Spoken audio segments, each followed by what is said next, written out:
Hello beautiful writers out there. So today let's talk about catharsis. We all are kind of familiar with the term catharsis. We all know that this was a term that was minted by the ancient Greek philosopher Aristotle, but there are things about, this expression or this term that you probably have not thought about the way I'm going to present it to you now. So let's take a closer look at what catharsis really means when setting up your story towards a cathartic moment. Let's take a look, shall we? So when we set up a story in a 3-act structure, that is, it's usually, based on what Aristotle referred to as pity, fear, and catharsis.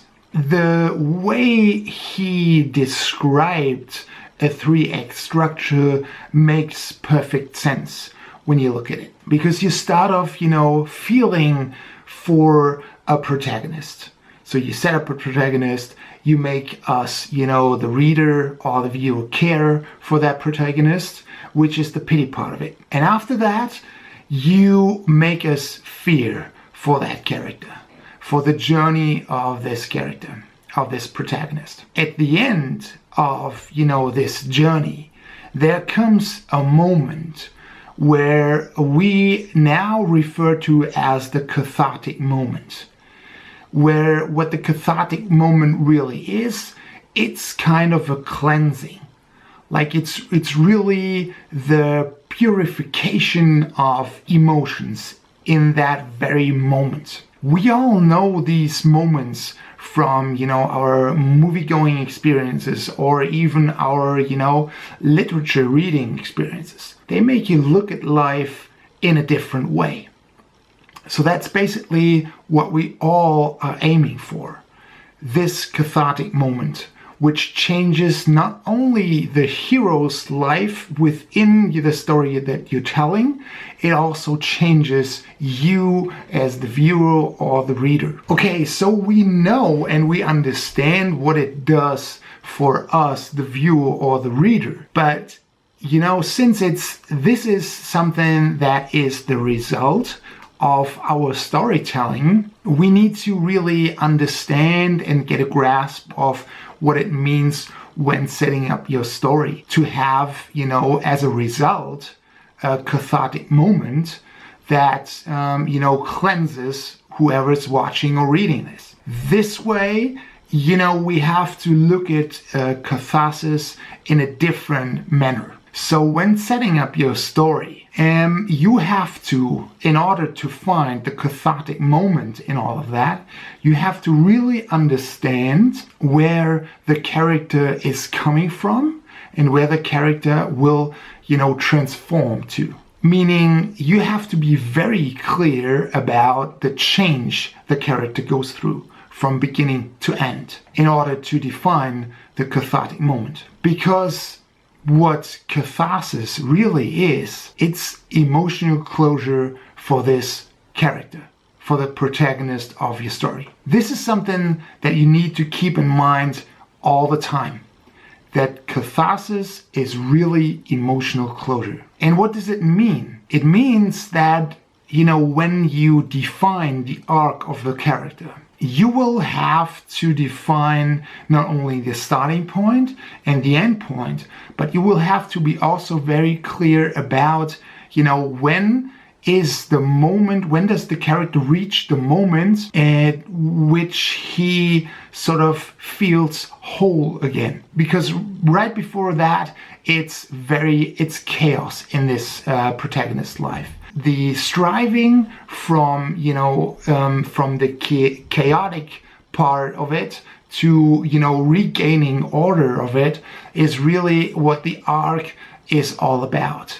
And this protagonist trying to, gain back the order of things and to gain back control of his or her life, that's really, what the arc is supposed to do. And at the end of it, when, this person reached sort of the moment where he or she really understood why the hell all of this was happening to him or her along the way, that is the point of emotional closure. And now listen, the emotional closure is not necessarily the end of your story. That's a very integral part that you need to understand. Emotional closure is just, a part of the resolution at the end. But it's also, the very crucial part when it comes to the cathartic moment. Okay, so what you want to look for is, you want to look for the moment in this protagonist's life where the order is regained, in the sense of that he or she knows and understands the lesson he has been taught over the course of the movie, which is also referred as to the arc. When you come to that point where the emotional closure, kicks in, that is also the moment where we as an audience understand, all right, so that's exactly what he was, trying to avoid, or she was trying to avoid all the time. And that is the lesson. And now he or she really understood what it was all about.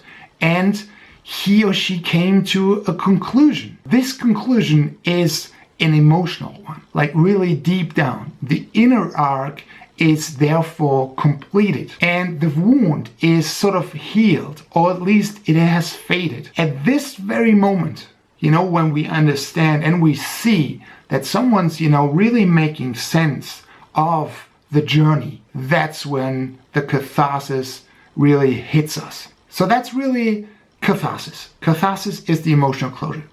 Okay, so one last word, because I said it's not the ending of the movie. Not necessarily, that is. That's very interesting for you to understand, because now you have like various options. You can have an open ending, like you leave it at that emotional closure. Yeah, you give, us as the viewer, you give us the satisfaction of emotional closure and catharsis, but you leave sort of an open end. You leave it hanging. Sometimes catharsis is mistaken for a happy ending. A happy ending is not necessarily the same as a catharsis. It sometimes goes kind of hand in hand, or it doubles the effect, because like I said, the emotional closure is probably kicking in way earlier, than the last moment in your story where you have the happy ending. But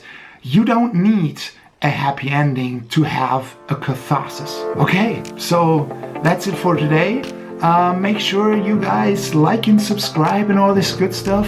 Thanks for watching. Thanks for subscribing. Guys, really, take a minute to really acknowledge what you have accomplished so far. Just the bare fact of you sitting down, probably each day, but a lot of days, a lot of hours, is super great.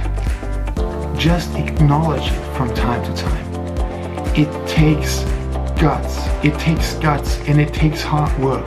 And you're doing it. You're sitting down and you're forcing yourself to stay put. I mean, this is a huge accomplishment. And you have to acknowledge it from time to time. Otherwise, you lose the sense of it all. It's not like I'm not saying, give yourself a pat on the back. That's not what I'm saying. I'm saying that, you should be very well aware of what you're doing, and you should be proud of it. Okay, that's it for today. I leave you with that, and I hope to see you in the next video. Right on.